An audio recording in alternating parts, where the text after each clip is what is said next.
I was born with a concave chest, which in the 80s they thought was just a cosmetic issue. I was a pretty active and healthy kid until I was 12, and I contracted labyrinthitis.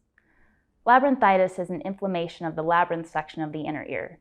I was so nauseous I could barely eat, and when I could eat, I had to eat lying down with my head on a pillow because my balance was affected so badly. A recurring theme I didn't know was going to happen throughout my life was that people were going to judge me for being sick, because when they looked at me, they couldn't see what was wrong with me. One doctor actually thought I had Munchausen's, which is basically faking medical issues for attention, which was heartbreaking. And some people in my family actually accused my parents of neglect because I was so underweight. That put a strain on their already rocky marriage, and I felt like I was tearing my family apart, and there was nothing I could do to stop it. Eventually, the labyrinthitis went away and puberty caught up all at once. I grew 4 inches in 6 months, and with my concave chest, I ended up developing kyphosis, which is a hunching of the spine. Mine was pretty severe. Being painfully skinny and in a back brace did not make it easy to make friends with girls in junior high. Between switching schools and their own preteen insecurities, I was a perfect target for bullying. By the time I turned 18, I ended up needing to have back surgery and take a gap year.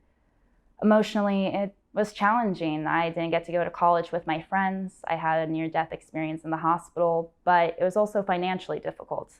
Scholarships are almost only offered to high school seniors. That was the longest year of my life, but I ended up making some of the best friends I still have today. I was excited to start college, but I wasn't prepared for how hard it would be socially or how hard it was going to be on my body.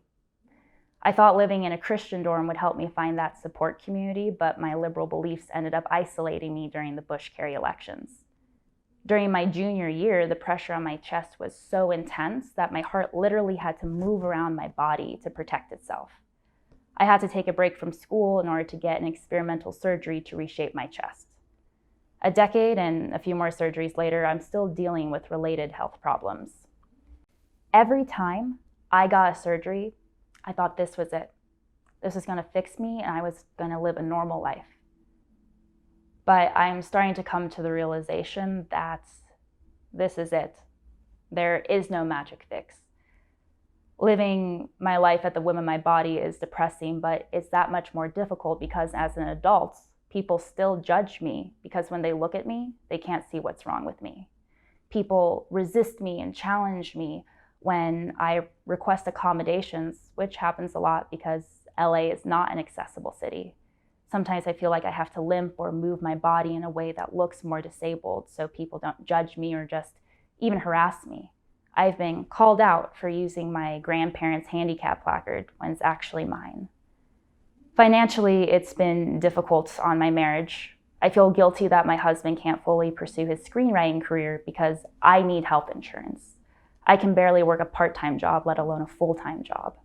He's been so wonderful and supportive since we met in college, but sometimes I can't help but wonder, why me? He could be with anybody.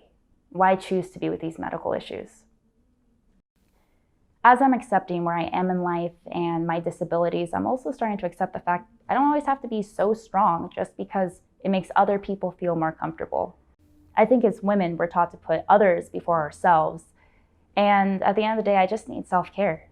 As we age, everyone is going to become disabled to some capacity, but no one does anything to make the world more accessible until it's too late. At 32, I'm finally allowing myself to put myself first and give myself that space to not be okay. My name is Yasmin. I empathize with a woman with an invisible disability, and our blood bleeds red.